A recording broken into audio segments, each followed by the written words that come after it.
Écrivain américain, Cormac McCarthy est né le 20 juillet 1933 à Providence, dans le Rhode Island. Troisième enfant d'une famille de 6, son père était juriste.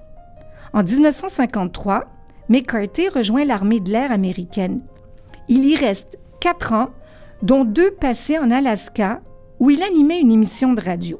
En 1957, il reprend ses études à l'université et épouse, 4 ans plus tard, Lee Holman, alors étudiante. Le coup de cœur des Irrésistibles de cette semaine est pour La Route, publié aux éditions de l'Olivier en 2006 et traduit en français en 2008. Alors voici ce que 3 membres du Club des Irrésistibles en ont dit. L'apocalypse a eu lieu. Le monde est dévasté, couvert de cendres. On ne sait rien des causes de ce cataclysme. Un père et son fils errent sur une route, poussant un caddie rempli d'objets hétéroclites et de vieilles couvertures. Ils sont sur leur garde car le danger peut surgir à tout moment.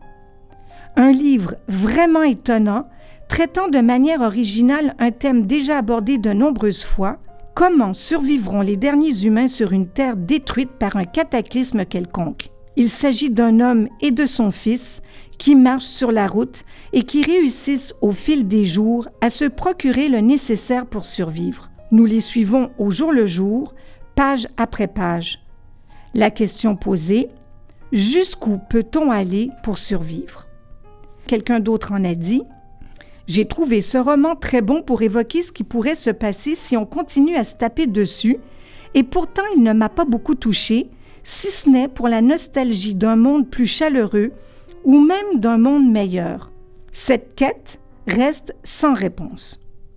Même s'il y a dans ce livre un décor très réussi, cette longue route, presque sans diagonale, où l'horizon est de ruines et de cendres, a fini par me lasser. L'enfant en détresse touche, bien sûr. On en sait quelque chose ces temps-ci. Mais qui sont les gentils et qui sont les méchants? Même dans le livre, on ne le sait pas. Et finalement, quelqu'un d'autre en a dit « J'ai lu ce roman il y a quelques années déjà et je l'ai à maintes reprises recommandé. C'est un des rares livres qui m'est resté aussi longtemps en mémoire, qui m'a même hanté quelquefois. Il y a un désespoir, mais surtout l'amour d'un père pour son enfant qui refuse de croire qu'il ne pourra pas y avoir quelque chose de meilleur pour lui.